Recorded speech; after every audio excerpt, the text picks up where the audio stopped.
petite introduction très courte pour donc vous présenter, vous annoncer la reprise au travers du numéro 56, oui c'est ça 56, de la vidéo hebdo qui parle stratégie, géostratégie et qui parle aspect militaire du conflit. Donc voilà, ça va être assez rapproché de la vidéo numéro 55 qui est l'entretien que nous a accordé Michel Collomb autour de son remarquable ouvrage. J'espère que vous l'avez regardé. Si ce n'est pas le cas, allez-y. Je ne voudrais pas que les deux vidéos se cannibalisent. De toute façon, vous avez, merci YouTube, vous avez la possibilité de revenir quand vous voulez. Alors, effectivement, je suis un petit peu chargé actuellement parce qu'il y a beaucoup de sujets qui relèvent de ma compétence première, c'est-à-dire toutes les questions relatives aux libertés publiques qui sont bien malmenés par chez nous en ce moment. J'ai trois sujets sur lesquels j'ai hésité. Je ne vais pas faire des vidéos, je vais faire des articles. Il y a la participation du syndicat de la magistrature à la fête de l'UMA où je n'ai pas été. Je dois en avoir, je crois que je l'avoir dit dans une vidéo, 25 au compteur. Je n'y vais plus pour différentes raisons. Je pense que ce sont mes désaccords avec ce groupuscule qui se fait appeler aujourd'hui, et je considère que c'est une imposture, qui se fait appeler Parti communiste français. Bon, donc je vais encore me faire plein de copains en affirmant cela, parce que je connais des gens très bien, très sympas, des vrais militants qui sont encore impliqués, mais bon, c'est plus mon problème, c'est plus de mon âge non plus. Donc voilà pour ce qui concerne la fête de l'UMA. Donc je vais dire du mal un petit peu des magistrats, du syndicat de la magistrature. Il y a le lancement de la procédure, c'est-à-dire de l'enquête préliminaire par le parquet national financier, qui est une espèce de structure qui a été créée pour son usage par François Hollande, pour l'usage du Parti socialiste. Donc on a mis Monsieur Édouard Philippe sous surveillance. Hein. On a lancé une enquête préliminaire et le PNF va faire mijoter ça à petit feu doucement. Je pense qu'il est souhaitable que M. Macron ne soit pas fâché de ce que fait M. Édouard Philippe, parce que là, ses amis magistrats, ceux qui l'ont porté au pouvoir en 2017, vont effectivement froncer les sourcils et lui provoquer quelques ennuis, comme ils l'ont fait avec tous les adversaires d'Emmanuel Macron, à commencer par Jean-Luc Mélenchon, d'ailleurs à l'époque, mais qu'il a un peu oublié. Et puis le troisième sujet, ce sera la fameuse affaire du rectorat des Yvelines, enfin du 78, je crois, si je ne m'abuse, où on a une rectrice qui a été nommée là une camarade, une amie d'Emmanuel Macron, camarade de promotion, Alena, qui a été nommée grâce à un passe-droit juridique, une illégalité d'après moi, et qui vient de récidiver après avoir refusé de protéger Emmanuel Paty avec les conséquences que l'on connaît. Cette fois-ci, elle a envoyé bouler une malheureuse famille qui essayait de faire protéger son enfant victime de harcèlement. L'adolescent de 15 ans s'est suicidé. C'est un drame absolument abominable. Je ne sais pas si Madame Charline Avenay a signé les courriers qui sont effectivement à l'origine des deux tragédies. Je ne sais pas si c'est elle qui les a signés, en tout cas c'était sous sa responsabilité et je constate une fois de plus que nos amis magistrats n'ont pas bougé. Hein, n'ont pas ouvert des procédures pour non-assistance à personne en danger, article 226-3 du Code pénal, mais je pense qu'il est plus intéressant d'aller faire le mariole à la fête de l'UMA, dire que la police tue plutôt que de faire son boulot, même quand il concerne Emmanuel Macron ou ses amis. Voilà. Hop, j'ai fait mon petit topo enfin mes petites méchancetés à l'encontre des magistrats. C'est comme ça, c'est pas nouveau et je crois que ça va encore continuer parce que j'ai un très mauvais fond. Voilà. Eh bien écoutez, bon visionnage avec Hervé Carès. On continue et la semaine prochaine, puisque nous sommes encore dans la semaine, je ne sais plus laquelle d'ailleurs, quel numéro elle a, et la semaine prochaine, il y aura une autre vidéo d'actualité stratégique et militaire. À très bientôt. Bonjour à tous, bonjour Hervé qui Bonjour. va nous entretenir de la situation sur le front, hein. Donc c'est l'expression qui convient. Il s'est passé pas mal de choses. La situation géostratégique mondiale bouge aussi parce que on se demande comment tout ça va se terminer. Évidemment, on aimerait bien que que ça se termine rapidement, ne serait-ce que pour les malheureux Ukrainiens. Pour commencer, je dirais, et ensuite sur les conséquences d'une fin de ce conflit, de quelle nature serait cette fin et quelles conséquences pour nous, pour la vie que nous menons, c'est-à-dire que pour l'instant, cette guerre va nous provoquer quelques soucis dans les mois qui viennent, l'hiver en particulier, la crise économique, les conséquences en matière d'énergie, tout ça n'est pas très bon signe. Voilà. Bon, alors, Hervé, à toi, et Oui, je te passe la parole. bonjour à tous et merci en tous les cas pour les commentaires qui sont toujours intéressants dans la vidéo, qui nous permettent d'améliorer certains aspects de notre travail. Concernant les sujets qui vont être traités, on va aborder l'aspect stratégique de la guerre, ses perspectives éventuelles, ensuite le front terrestre, le front maritime. Également, nous aborderons les perspectives de la coopération entre la Russie et la Corée du Nord de manière très, très rapide, et également les capacités de frappe dans la profondeur ukrainienne, puisqu'il semble qu'elle soit maintenant orientée essentiellement vers la Crimée, ce qui, sur le plan stratégique, a beaucoup plus de sens que de frapper de manière sporadique des cibles sur Moscou. Et bien sûr, nous terminerons par un petit chapitre sur la désinformation. Je vais partager mon écran.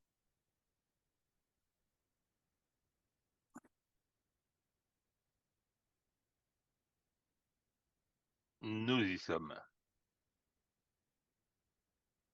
Voilà, donc nous allons essayer d'avoir un petit peu de perspective par rapport à ce conflit qui court depuis 18 mois et dont certains, notamment les alliés de l'Ukraine, les alliés occidentaux, n'hésitent pas à se projeter sur jusqu'en 2024, hein, après l'offensive difficile de cet été. Bon, elle n'est pas terminée, mais elle est quand même difficile et il y a peu de chances qu'elle obtienne des résultats opératifs ou stratégiques.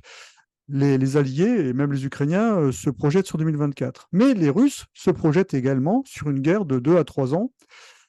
Euh, c'est le vice-président de la Douma, d'ailleurs, Tolstoï. Tolstoï, qui s'est exprimé en ce sens. Donc, Poutine l'a Poutine, dit. oui. Ouais.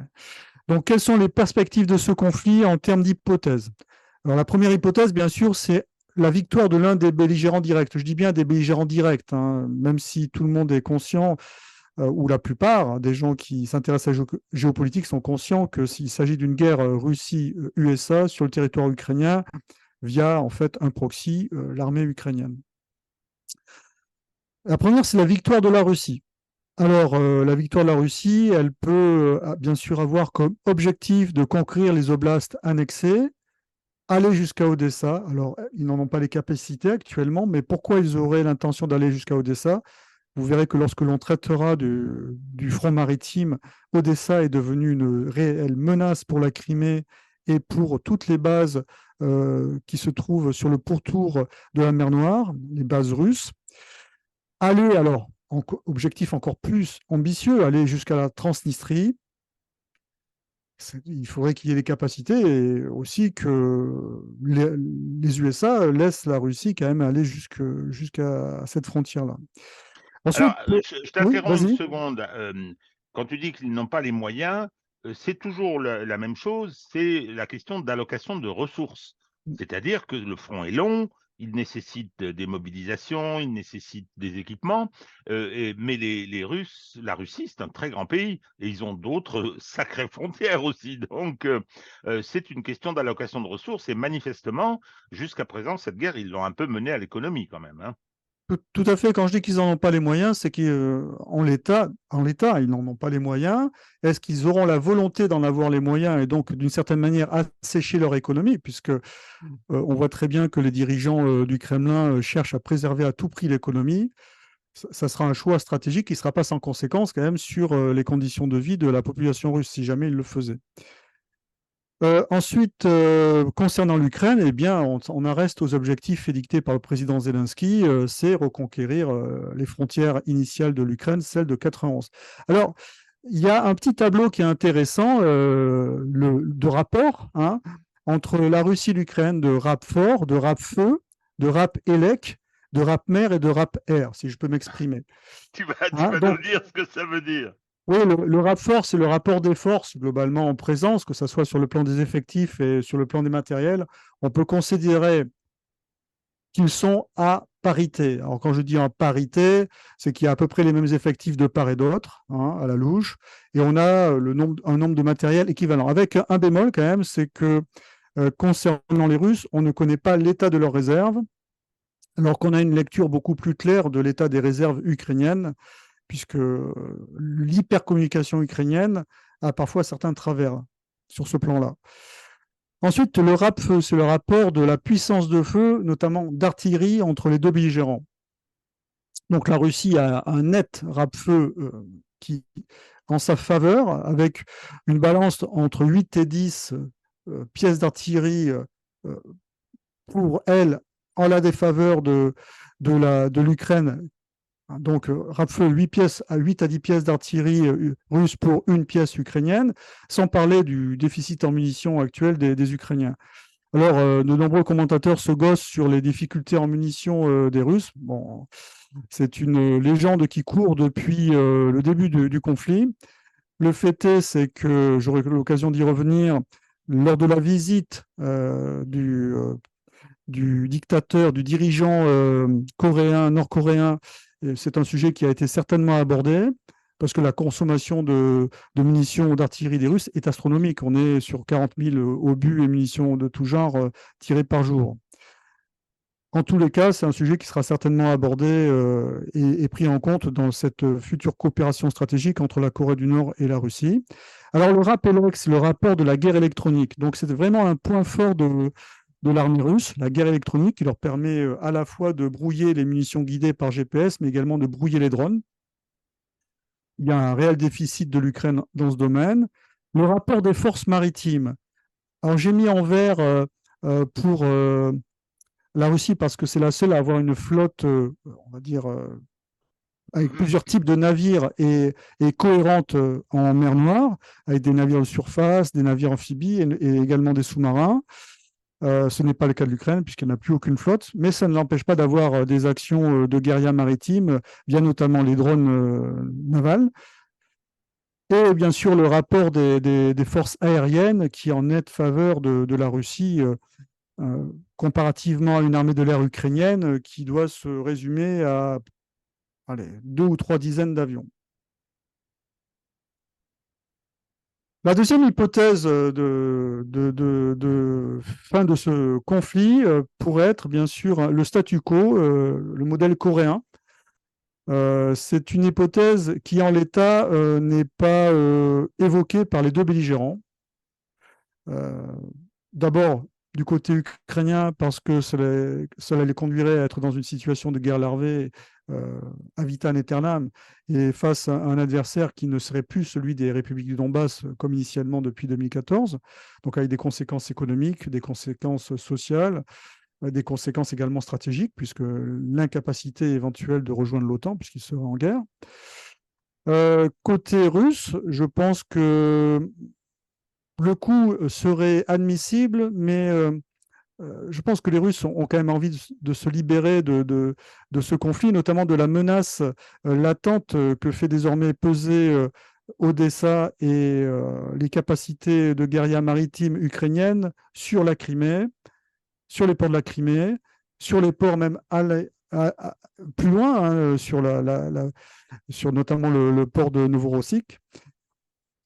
Et bien sûr, cette menace qui est latente d'action aérienne également sur la Crimée. Donc, ce n'est pas une solution qui paraîtrait avantageuse pour les deux belligérants. Ensuite, la troisième hypothèse, c'est la paix négociée, mais ça veut dire qu'on est arrivé à un accord, soit parce que l'un des belligérants s'est effondré, soit parce qu'il y a un compromis territorial qui a été concédé par les deux belligérants, ou alors l'épuisement des deux belligérants. Alors maintenant, je vais aborder le sujet du front terrestre traité par deux stratégistes que je suis de manière assez assidue. D'abord, Olivier Kempf, le général Kempf, que l'on voit très rarement sur les plateaux télé, même si je pense que Michel Goya lui a laissé sa place sur BFM, puisqu'il est devenu euh, consultant pour la guerre en Ukraine sur BFM. Et toutes les semaines, il sort un bulletin où il analyse la situation sur le front terrestre et la situation stratégique. Et je trouve que ces bulletins sont assez intéressants parce que il est assez neutre et rationnel dans ses analyses et toujours pertinent. Il n'a pas de parti pris. On n'est pas dans la propagande ni dans l'idéologie. Il analyse les choses de manière assez froide. Donc, il considère que ce qui se passe au niveau tactique sur le saillant de Robotine, c'est des micro-événements, en fait. On est en train de commenter des actions ukrainiennes et des réactions russes qui sont parfois du niveau de la section, parfois du niveau de la compagnie. Ce qui prouve bien que le front est quasiment figé sur ce saillant. Hervé, Oui. petite incise, section et compagnie, est-ce que tu peux nous donner les effectifs de l'une et de l'autre? Oui, voilà, une section, c'est 30 soldats environ. Un groupe ou une escouade, c'est 10 soldats. Et puis une compagnie, eh bien, c'est 4 sections, ça fait 100 soldats. 100 à 150 soldats suivant le type de compagnie. Voilà, donc on est à ce niveau-là, les niveaux de combat qui sont commentés sur les plateaux télé ou par les experts des plateaux télé. Donc on est sur un échec global par rapport aux objectifs opératifs et stratégiques de cette offensive. Il est peu probable que le grignotage de la première ligne, je parle bien de grignotage, aboutisse à une percée. Deuxième élément, c'est que sur Bakhmout, notamment au sud, les combats continuent, ce qui laisse entendre que Bakhmout, malgré tout ce qui a été dit, demeure un enjeu pour les deux belligérants. Je le rejoins sur cette analyse d'ailleurs. Donc globalement, il aura fallu 6 semaines aux Ukrainiens pour chasser les Russes de Robotine. Bon, chasser, Robotine est en zone grise, c'est un formidable champ de tir pour l'artillerie russe et pour les hélicoptères russes. Donc péniblement, les Ukrainiens cherchent à s'accrocher à ce pan de terrain après avoir énormément communiqué dessus. C'est un saillant qui, comme tous les saillants, va être difficile à tenir. Soit on pousse vers l'avant et là, on risque de s'exposer à des contre-attaques de flanc et puis à perdre l'appui de son artillerie. Je parle pour les Ukrainiens. Soit on cherche à élargir le saillant pour éviter justement qu'il soit réduit par des contre-attaques cet hiver, des contre-attaques russes. Donc c'est une position qui est assez inconfortable et qui, si elle reste en l'état, sera difficilement tenable dans le temps par les Ukrainiens. Ensuite vient la question des réserves, puisque atteindre ou briser une partie des premières lignes russes, c'est pour pouvoir avancer plus loin, plus avant, il faut avoir des réserves.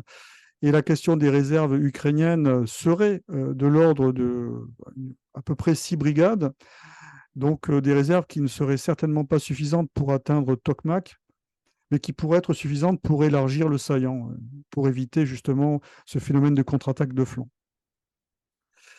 Donc, à voir. Alors, globalement, ce que l'on peut dire, c'est que les Russes, ils tiennent leur système défensif. Qui plus est, ils ont continué à le compléter en arrière de ce front, de la première ligne. Donc il est peu probable que les Ukrainiens, d'ici l'hiver, arrivent à avoir d'autres résultats que des résultats micro-tactiques qui n'ont pas d'intérêt en fait opératif par rapport aux objectifs premiers de cette offensive. Alors le deuxième analyste dont je vais partager l'analyse et l'évaluation, c'est le général Pinatel. Donc, il m'a contacté par message privé justement pour me donner des éléments qui étaient très intéressants.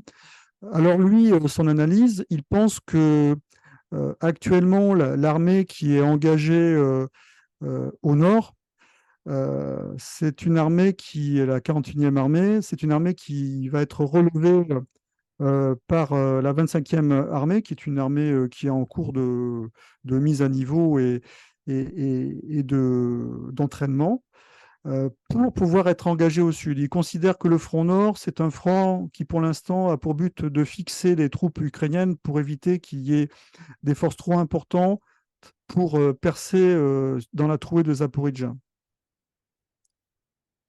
Et dans le cadre de son analyse, il considère que les divisions qui ont été placées sur la trouée de Zaporizhzhia en renfort, donc les 2 divisions aéroportées et la division de fusils motorisés, sont placées là pour justement attendre l'engagement de cette 41e armée qui pourrait être justement la force de contre-attaque qui pourrait attaquer soit en 2024, soit pendant l'hiver, si l'hiver permet des déplacements aisés grâce au gel du terrain.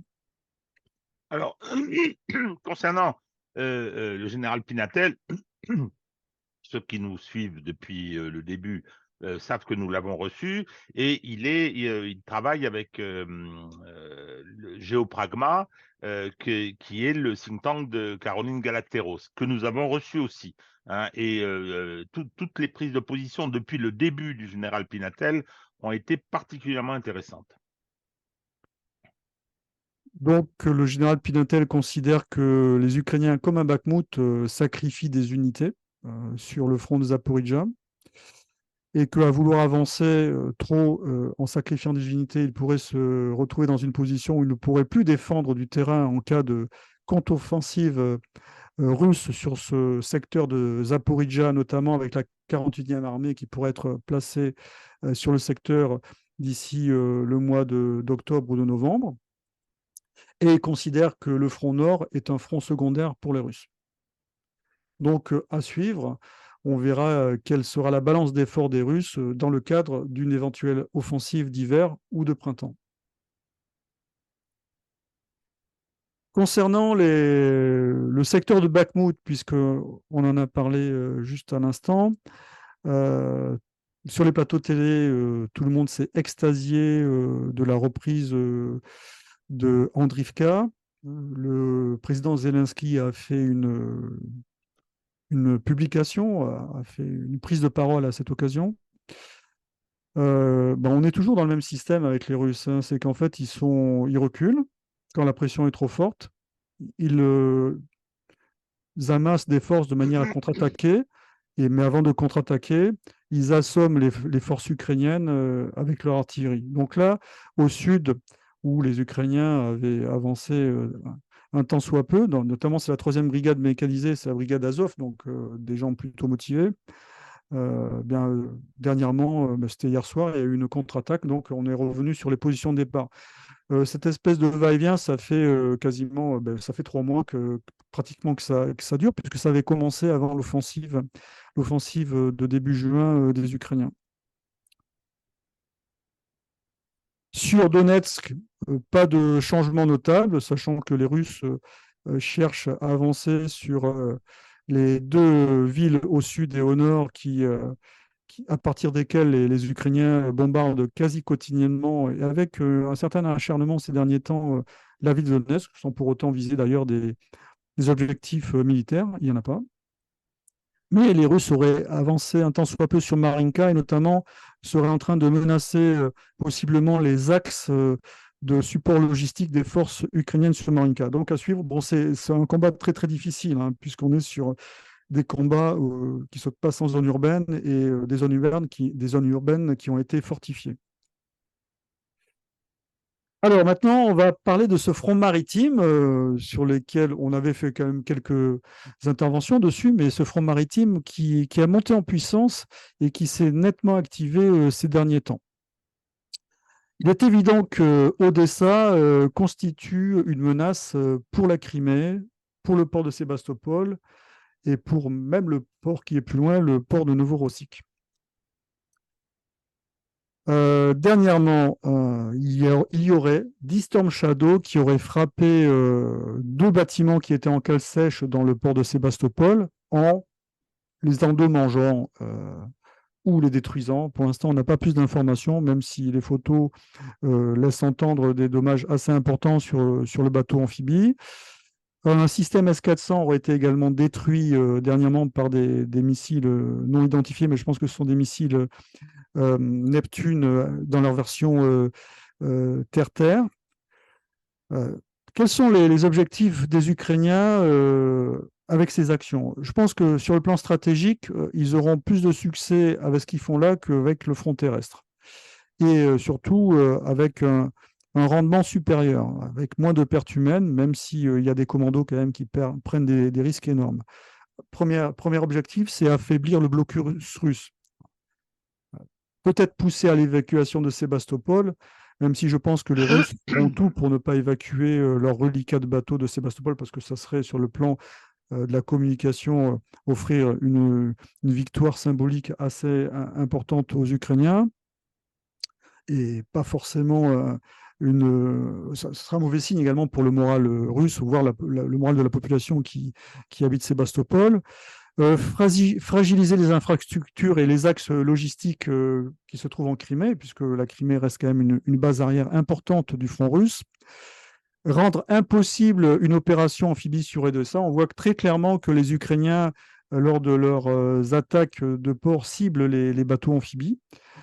Donc, ils craignent quand même une opération amphibie sur Odessa. De toute façon, plus ils seront offensifs à partir d'Odessa, plus les Russes seront contraints à réfléchir à l'extension de leurs objectifs à Odessa. Alors, je pense de toute façon c'est un objectif déjà pris en compte.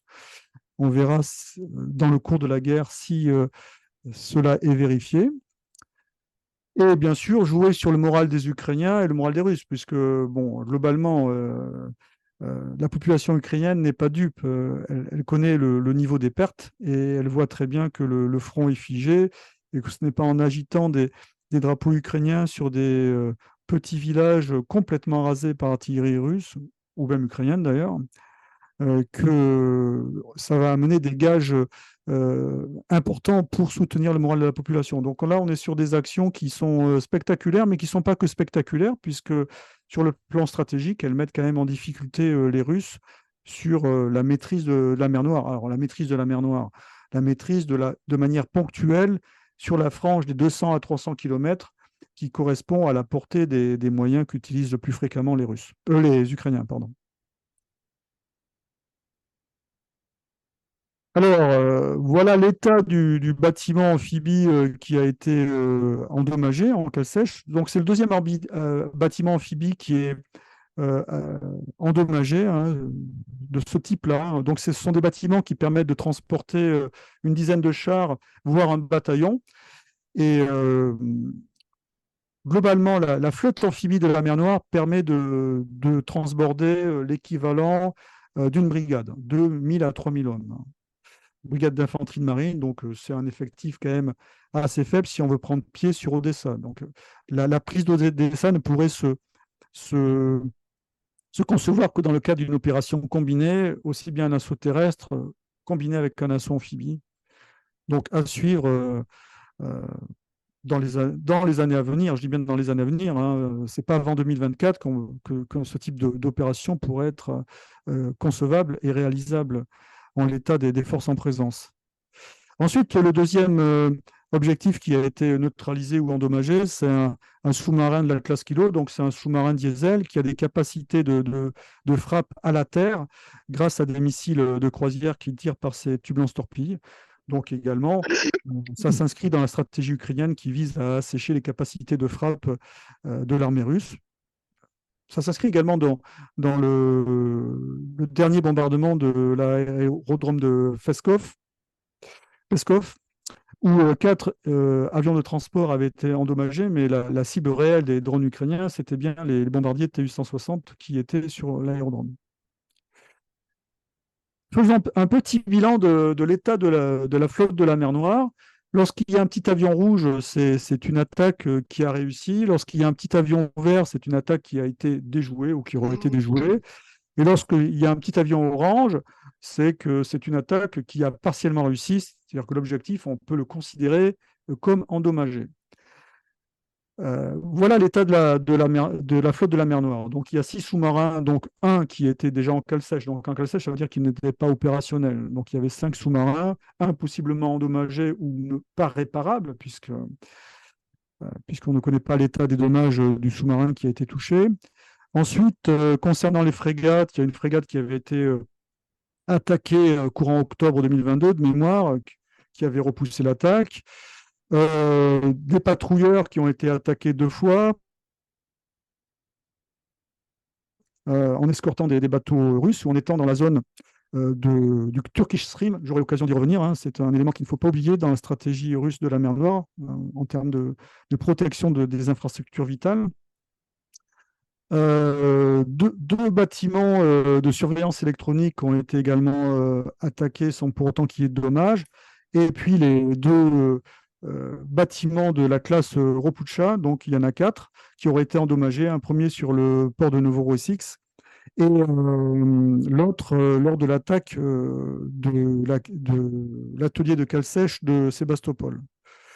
Donc une flotte qui a des moyens qui sont on ne peut pas dire considérables, mais qui permettent d'agir contre l'Ukraine au moyen de missiles, et aussi bien de croisière que de missiles mer-mer qu'ils utilisent contre la Terre, comme on avait pu en parler il y a quelques vidéos d'ici là. Voilà, donc voilà l'état des forces en présence. Alors la question que l'on peut se poser, c'est quand même l'autonomie qui est nécessaire aux drones navals ukrainiennes pour atteindre les ports, notamment le port de Novorossiysk, qui est le port le plus éloigné, qui est quasiment à 700 km. Ensuite, le port de Sébastopol est environ à 300 km. Donc ça pose question quand même, parce qu'on est face à des drones qui ressemblent à des petits hors-bord, hein, dont les drones les plus puissants sont les drones Magura, et puis le dernier, c'est le Sea Baby qui avait permis d'attaquer le pont de Kerch et de l'endommager sur la partie routière en juillet dernier. Donc moi, je m'intéresse beaucoup quand même sur l'autonomie de ces drones. Je ne connais pas bien sûr le mode de fonctionnement, on ne peut que spéculer. C'est à se demander s'il n'y a pas des relais en mer, si éventuellement il n'y aurait pas des bateaux nourrices qui les lancent, des bateaux, euh, on va dire, non militaires, hein, dans une configuration civile. C'est quand même étonnant. Alors, évidemment, on ne peut pas imaginer que ces drones puissent agir aussi loin sans qu'il y ait une intervention de guidage de la part des moyens de l'OTAN ou de renseignement, hein, notamment pour déceler les failles de la surveillance électromagnétique russe. De manière très très symptomatique, dès qu'il y a une action comme ça de drone naval ou même de drone aérien, en général, il y a une suractivité des moyens de renseignement aérien otaniens la veille ou dans les jours qui précèdent. La dernière action de ces drones, ça a été l'attaque d'un navire lance-missile d'un type particulier, puisque c'est un navire de type catamaran et a une capacité hydroglisseur. C'est spécifique à la marine russe.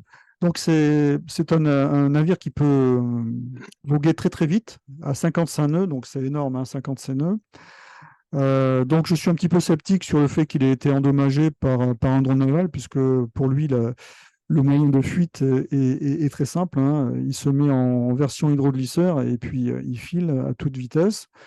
Il aurait été vu sur le port de Sébastopol sans avoir de dommages apparents. Donc c'est un navire qui n'a pas de capacité de frappe à la terre, hein. Il a des 8 missiles mer-mer, un canon de 76 mm et 2 canons de 30 mm pour son autodéfense.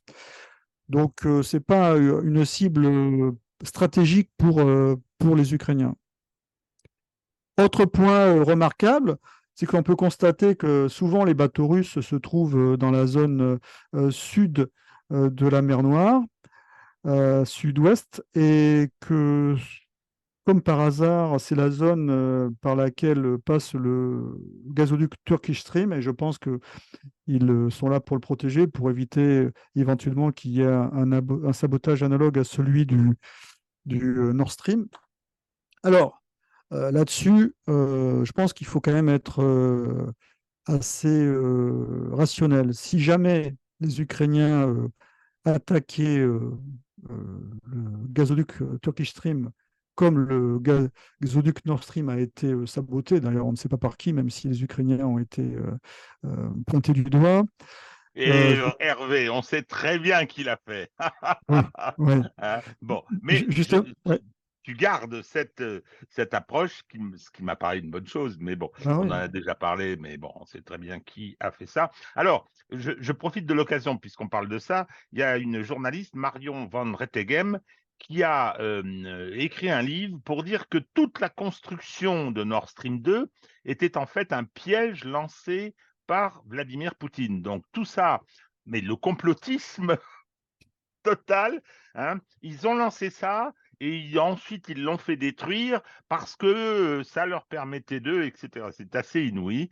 Tout le monde tourne autour du pot et refuse de reconnaître, je pense en Occident essentiellement, je pense à nos dirigeants, je pense à M. Macron, refuse de reconnaître, et les Allemands évidemment, de reconnaître ou de dire ou d'assumer le fait que ce sont les Américains qui l'ont fait. Voilà. Je te repasse la parole. Ouais, donc plusieurs bateaux russes ont été attaqués dans cette zone. C'est vraiment la zone essentielle d'attaque des bateaux russes qui sont à la mer, puisque bien souvent ils sont dans cette zone-là, soit pour protéger et surveiller le Turkish Stream, soit pour accompagner certains bateaux russes ou neutres qu'ils accompagnent jusqu'au port de Mariupol, par exemple, ou pour éviter que les Ukrainiens créent un couloir pour évacuer quelques bateaux de céréales. En tous les cas, si jamais il y avait une action de sabotage contre le Turkish Stream, je ne pense pas que la réaction des Turcs serait comparable à celle des Allemands. Et c'est Oui, pour cela que je crois assez peu que les Ukrainiens vont être tentés d'énerver le sultan d'Ankara parce qu'il a quand même une position d'équilibriste qui, par moment, peut les aider, hein, d'ailleurs. Donc, ça serait un jeu assez dangereux sur le plan stratégique, pour ce qui les il est, concerne. il est membre de l'OTAN, Il est membre de l'OTAN. Oui, oui, comme mais, l'Allemagne d'ailleurs. Hein. oui, oui, mais bon, depuis 1974, il me semble que Chypre a eu quelques soucis avec ce membre de l'OTAN. Exactement. Autre sujet, puisqu'on a parlé des attaques par drone naval, il y a également les attaques de saturation par drone d'origine chinoise qui ont été achetés par les Ukrainiens et puis modifiés avec une charge militaire d'une vingtaine de kilos. Ce sont des drones qui ont une portée assez importante quand même, 700 km, qui valent rien. Et globalement, pour le prix d'un Léopard, on a à peu près 400 drones. Donc la capacité à saturer les défenses aériennes russes. En fait, ils appliquent la même stratégie que celle que les Russes appliquent sur le territoire ukrainien. C'est saturer les défenses antiaériennes pour ensuite tenter de passer avec des missiles qui ont une charge militaire conséquente. Donc on est sur une stratégie comparable, mais appliquée au territoire de la Crimée. Et c'est là où on peut considérer que on est sorti de l'éparpillement des actions psychologiques sur la profondeur du territoire russe qui n'avaient vraiment d'ailleurs aucun effet, même les moscovites en riaient bien souvent. Hein. Là, on est vraiment sur des actions qui sont sérieuses et qui ont attaqué des dépôts pétroliers, des dépôts de munitions, euh, des, euh, des centres de stockage de matériel. Le pont de Chongar, même si le pont de Chongar, il a été attaqué par des missiles Storm Shadow, son attaque, je pense, et les effets ont été modiques par rapport à la consommation et au prix des missiles qui ont été utilisés. Mais on est vraiment sur une stratégie qui est cohérente. Et moi, j'ai du mal à concevoir que cette stratégie de frappe aérienne, qui nécessite de toute façon des moyens de guerre électronique de l'OTAN pour repérer les failles du dispositif russe, mais également de guidage hein, ou de renseignement, soit planifiée entièrement à Kiev. C'est des planifications qui obligatoirement impliquent un état-major otanien de planification des frappes aériennes liées aux reconnaissances. Alors, quelle parade peuvent avoir les Russes face à ce type d'attaque? Ben, bien sûr, il y a les défenses antiaériennes. Bon, ils ont quand même perdu euh, un ou deux lanceurs de mémoire S-400. Donc, c'est des batteries qui coûtent extrêmement cher. Soit la guerre électronique, hein, puisque c'est vraiment le point fort des Russes. On a vu qu'après avoir été déstabilisés par les HIMARS, ils ont trouvé une parade de guerre électronique.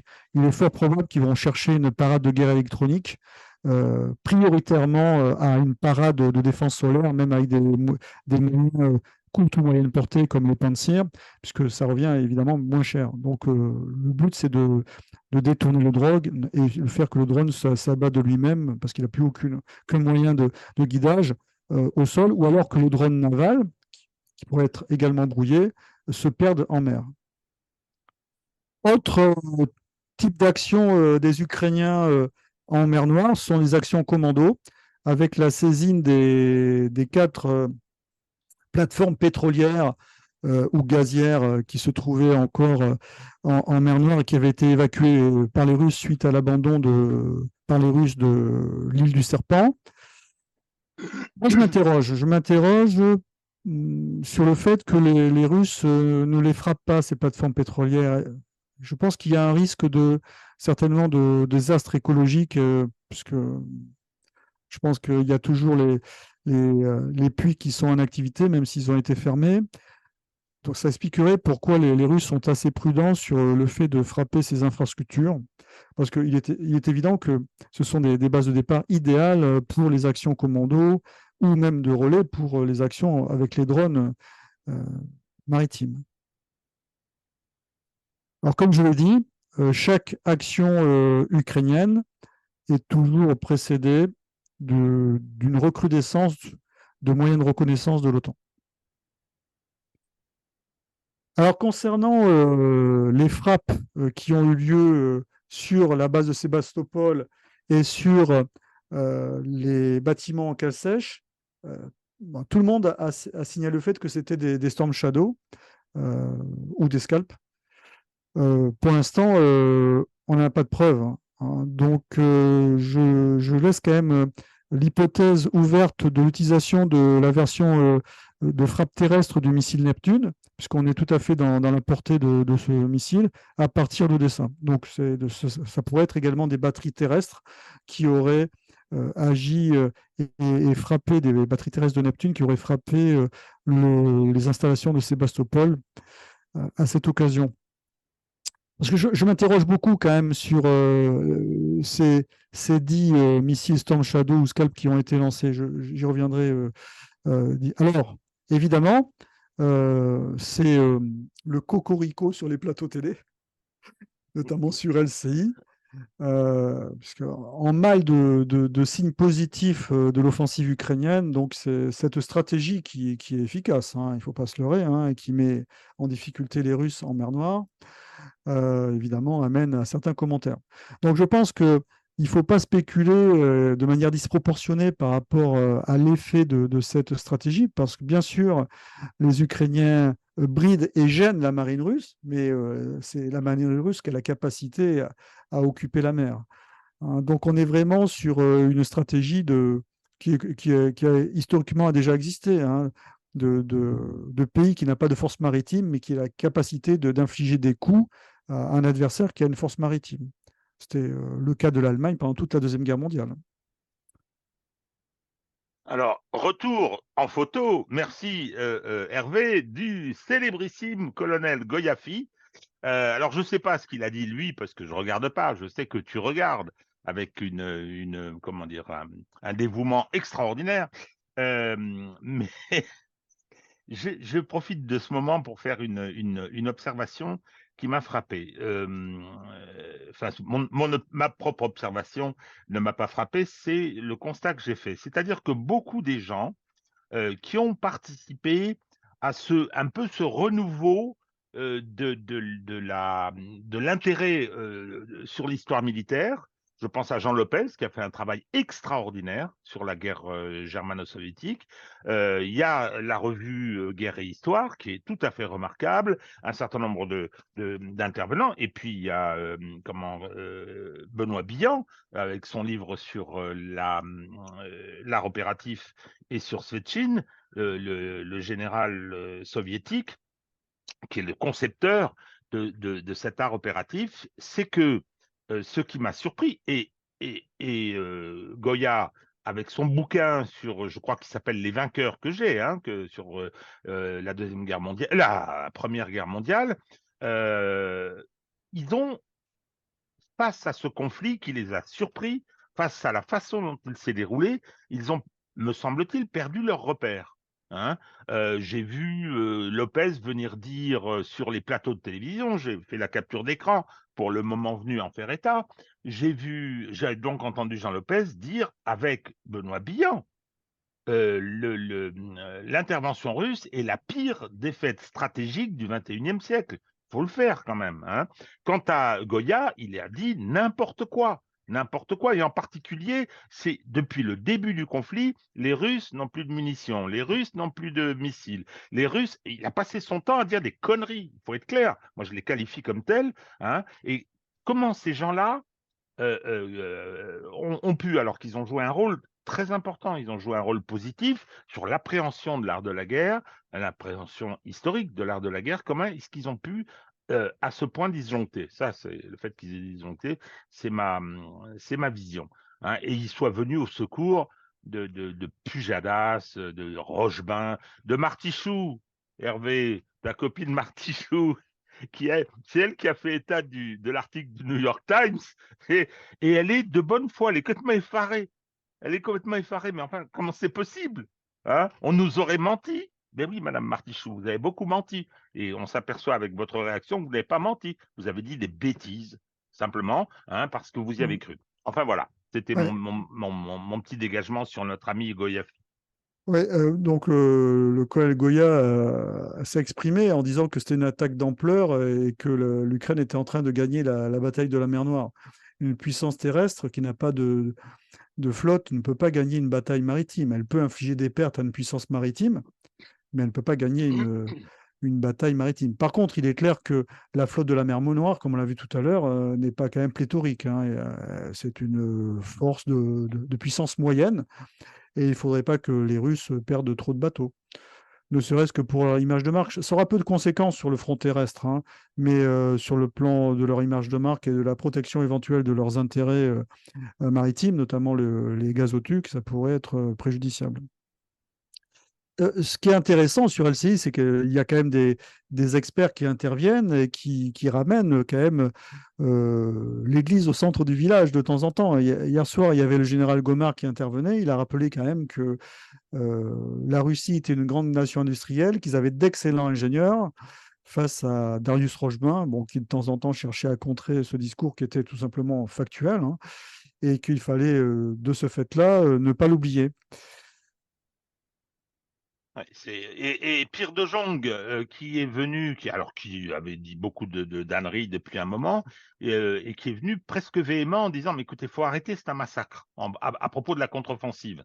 Hein. Je ne sais pas si on l'a revu depuis d'ailleurs, c'est une vraie question. Voilà, Ouais. c'était. Alors, si, je voudrais faire une petite référence, ce que tu disais tout à l'heure à propos autour de Bakhmut, sur la reprise de tel petit village salué par Zelensky. Ça me fait penser, ça a toujours été comme ça finalement dans les guerres. C'est-à-dire qu'il y a besoin de victoires symboliques, il y a besoin d'informations. Et quand on voit, quand on lit le journal de Goebbels, qui est un outil historique assez extraordinaire que j'ai dans ma bibliothèque, comment il parle de la bataille de Stalingrad, c'est impressionnant. Et je me rappelle le film La Grande Illusion, qui donc racontait l'histoire de prisonniers français qui étaient dans une forteresse et qui finissent par s'enfuir. Et avec Eric von Stroheim, avec Jean Gabin, et on voit à un moment Gabin se précipiter dans une salle où il y a ce sont des officiers, hein, ce sont des officiers qui sont détenus, et en disant, on a repris Douaumont, euh, qui était un effort de Verdun. Cette reprise n'avait aucune espèce d'importance stratégique, voire même tactique, hein, mais une puissance symbolique. Et il disait, il faisait état d'une victoire. Il dit, les Allemands le reconnaissent. Donc, c'était un micro-événement militaire, moyennant quoi c'était considéré comme une victoire qui permettait de reprendre espoir pour des prisonniers qui vivaient la guerre enfermée. Moi, ma référence en matière de stratégie et de films de guerre, c'est mais où est donc passée la 7e compagnie avec la tenaille? Non, mais ça, j'aime pas trop parce que c'est bon, voilà, ça tourne en dérision l'armée française qui était mal commandée, mais qui s'est quand même battue. Voilà. Donc, mais bon, chacun ses trucs. En revanche, euh, la grande illusion. En plus, ça s'appelle la grande illusion, hein, ce qui est Oui, bien sûr, hein.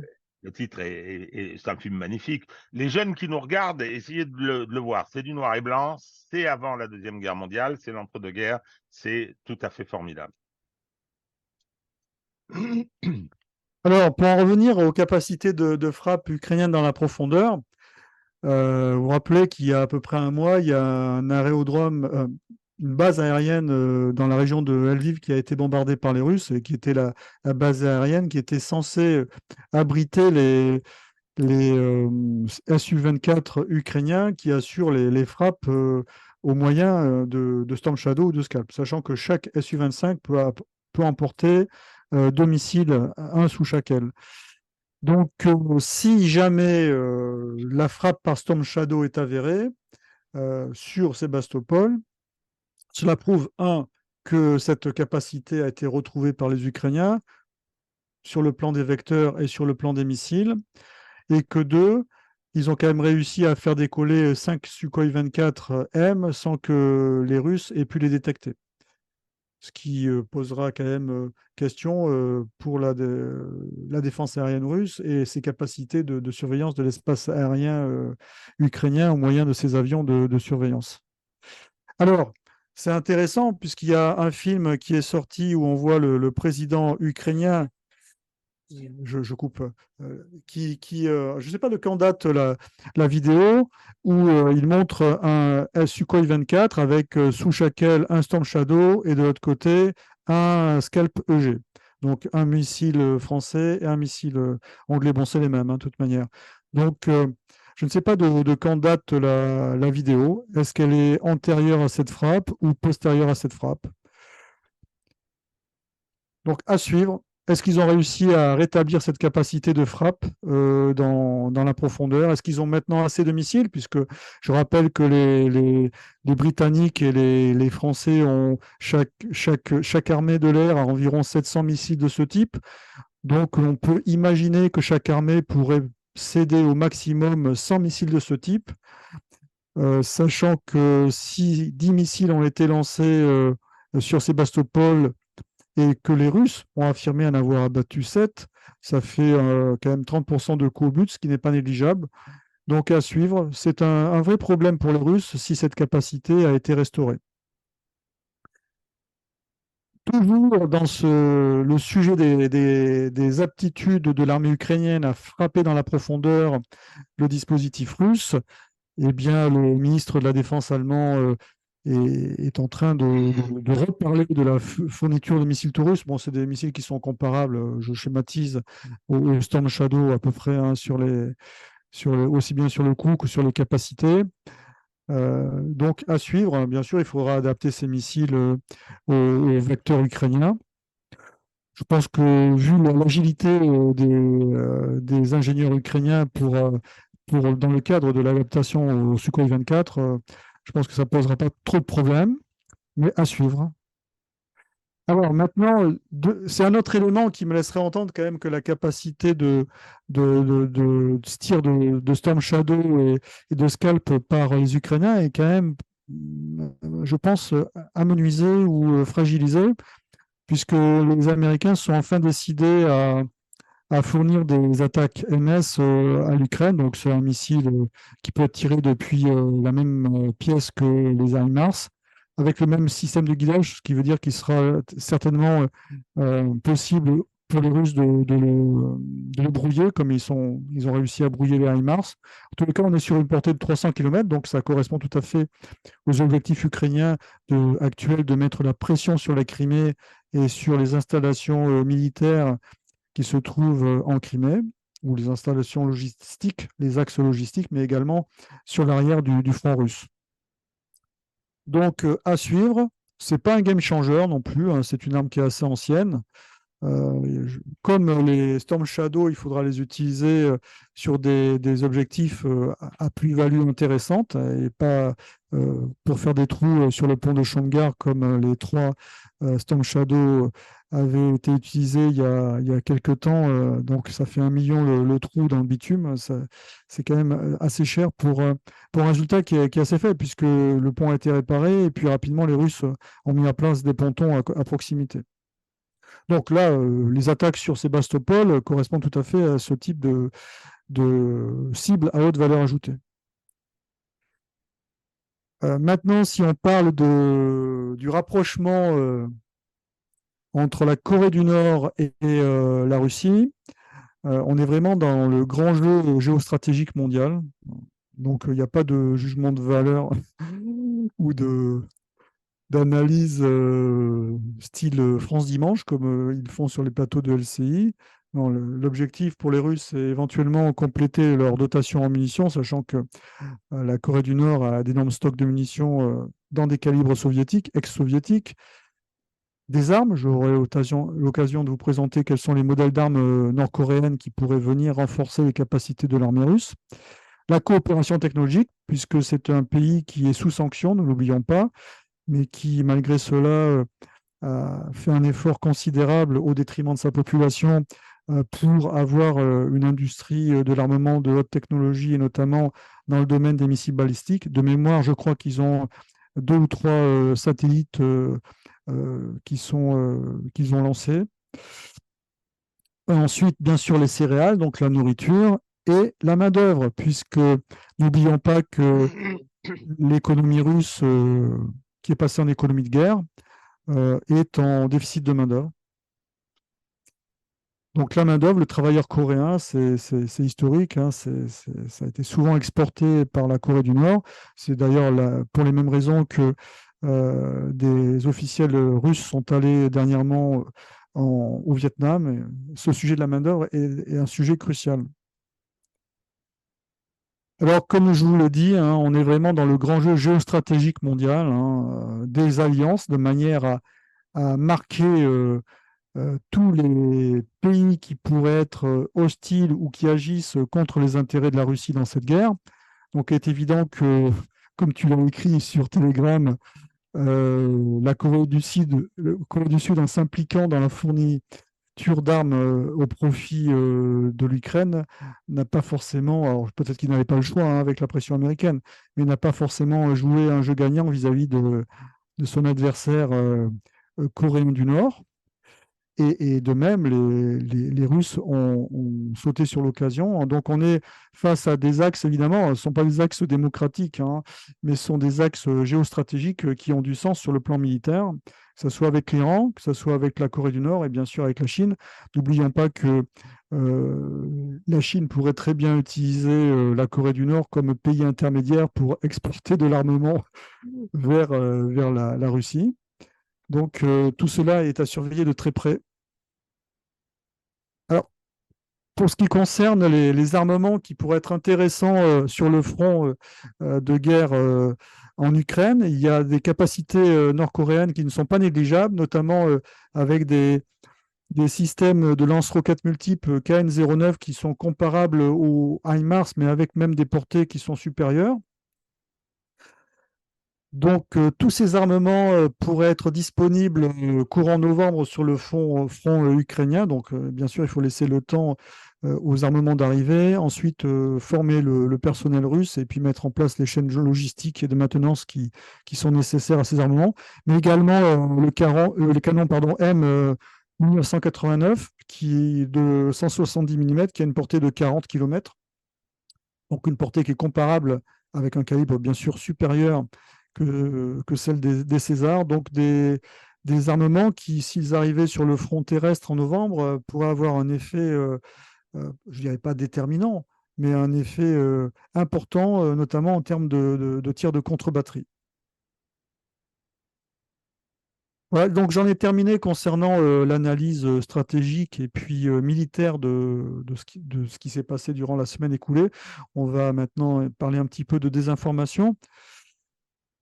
Euh, Premier élément important, heureusement qu'il y a des gens sur Telegram qui traduisent la presse polonaise, puisque par le biais de la presse polonaise, nous avons appris que par un mercenaire polonais, que gagner 100 mètres de terrain coûte environ 100 morts aux troupes ukrainiennes sur le front de Zaporizhzhia.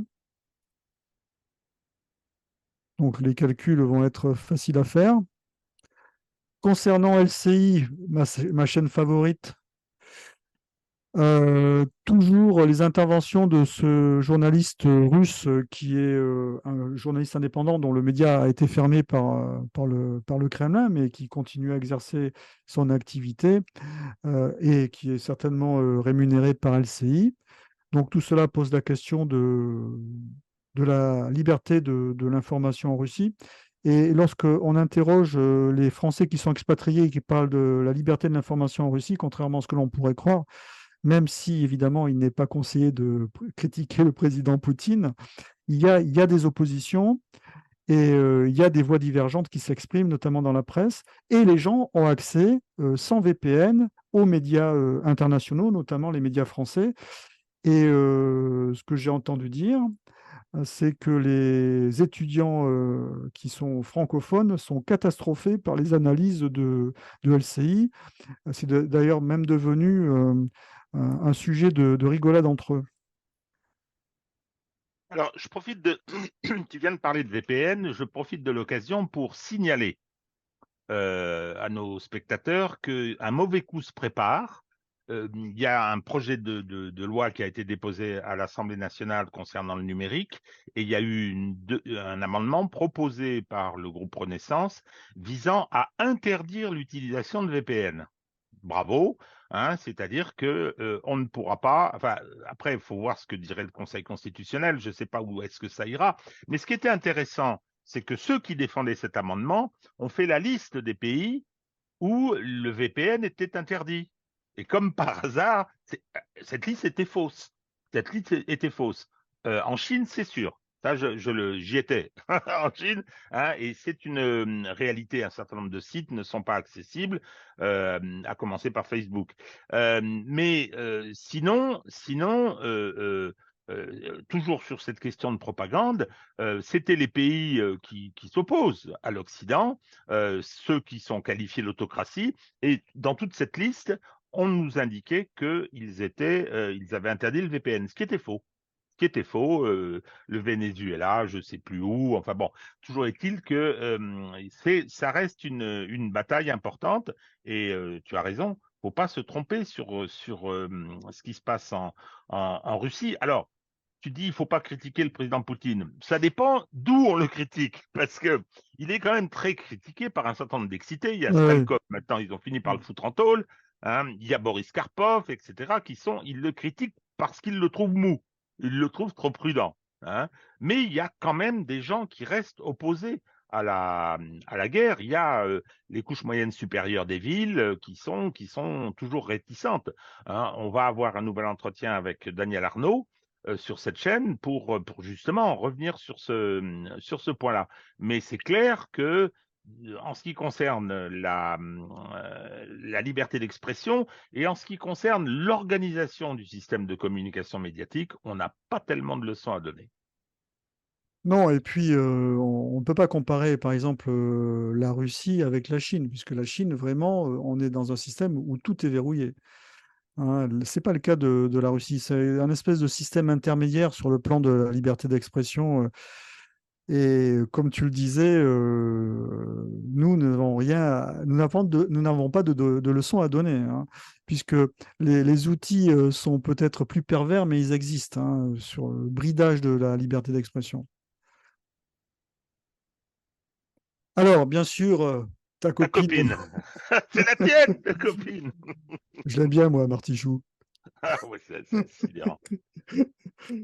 J'aime bien quand elle est catastrophée, quand elle découvre. Mais c'est assez étonnant, hein, puisque la dernière fois, Michel Goya était sur son plateau et puis elle dit rien ne se crée, tout se transforme. Ah, elle dit ah, mais je ne sais pas de qui a dit ça. Bon, tout le monde sait, avec un minimum de culture générale, que c'est Lavoisier. Donc Michel Goya lui dit que c'est Lavoisier. Elle dit après attendez, je vais vérifier. Donc elle voit ça avec le Oh, plateau. c'est pas possible. Vous avez raison, colonel, vous avez de la culture. Moi, ce qui m'inquiète, c'est pas que Michel Goya le sache, mais c'est qu'elle ne le sache pas. Mais c'est révélateur. Donc, bon, c'est de la semaine passée, la paranoïa de Poutine est revenue sur le plateau. Alors, c'est comme ça quand il n'y a pas d'informations positives qui peuvent alimenter le discours du plateau. Avec les succès indéniables des Ukrainiens sur le front maritime, ils ont eu d'autres sujets à traiter que la russophobie notoire et assez stupide qui anime le plateau en général lorsqu'il n'y a rien à se mettre sous la dent en termes d'information. Voilà, donc, bref, autant parler de la sénilité pardon, de Biden aussi, c'est pareil, ça n'a pas grand intérêt en fait. Ah, vous avez vu tu as vu le discours qu'il a donné au Vietnam, c'était terrifiant. Il dit, je vais me coucher, je vais dans mon lit et tout. Il a fallu je sais plus qui de son cabinet l'a Hmm, extirpé, c'était ouais, horrible. C'est très gênant. Je dois dire, même moi, on imagine la sympathie que me provoque Biden. J'ai un peu du mal à regarder tellement c'est horrible à certains moments. ouais, C'est pas ouais, tout le temps, hein, c'est pas ouais, tout le temps, mais il est sénile. Et alors, dans les médias français, mais rien, bien sûr. rien, Ah, ouais, jamais.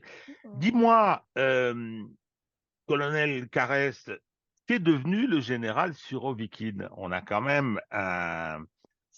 Le voilà, hein, ouais. donc notre général Mais Surovikin. ça a été le sujet hier des interventions de Pierre Servant qui, de sources sûres, de sources sûres, il faut rappeler que Pierre Servant, de sources sûres, en novembre 2022, avait dit que de sources sûres, 20 000 Russes étaient restés coincés sur la rive ouest du Dniepr, à Kherson.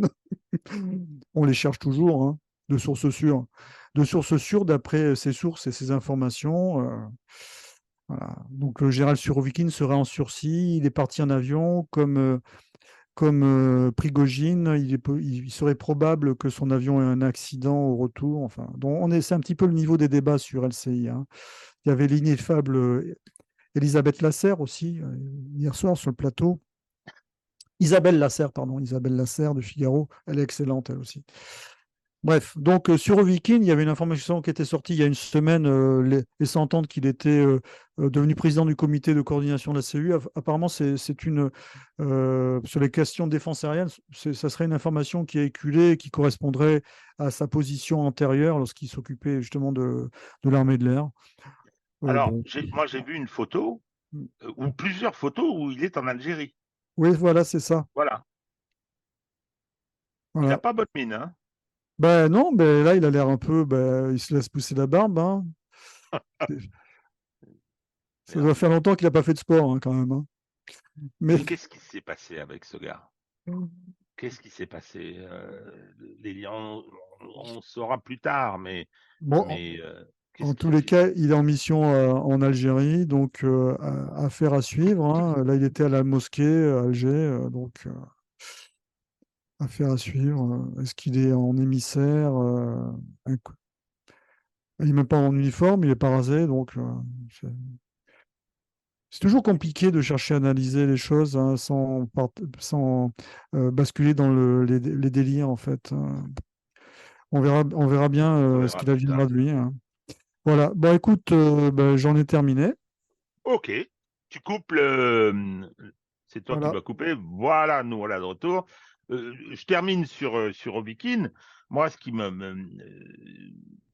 m'interroge, c'est il disparaît au moment de la mutinerie Prigojine. Prigojine a disparu, plus personne n'en parle. Hein, c'est extraordinaire, ça. Profits et pertes, pertes et profits. Mais lui, qui était quand même, et on appelle toujours sa ligne la ligne sur Viking, quoi. On le voit sur Telegram, tout le monde le reprend. Qu'est-ce qui s'est passé? Qu'est-ce qui s'est passé? Parce que c'était quand même le patron. Mm. Qu'est-ce qu'il a fait avec euh, Prigojine? Est-ce qu'il s'est impliqué? Ce qui était une connerie énorme. Je comprends pas. On verra, on verra, on verra. Mais ça devient une question historique, quoi. Bien Et je sûr, vais pas dire bien sûr, anecdotique, mais bien presque. sûr. Ça, c'est en train de le devenir. Hervé, merci infiniment pour ce super boulot. Donc, vous avez, là, je m'adresse à nos spectateurs, vous avez tous le matériel pour discuter avec vos entourages, pour réfuter ce que raconte le système médiatique français. Vous avez eu dans la vidéo précédente l'interview de Michel Collomb. Hein, donc, c'est vraiment ce que nous souhaitons faire et Hervé nous fournit vraiment brillamment les éléments. Voilà, eh bien écoutez, à très bientôt alors. Au revoir.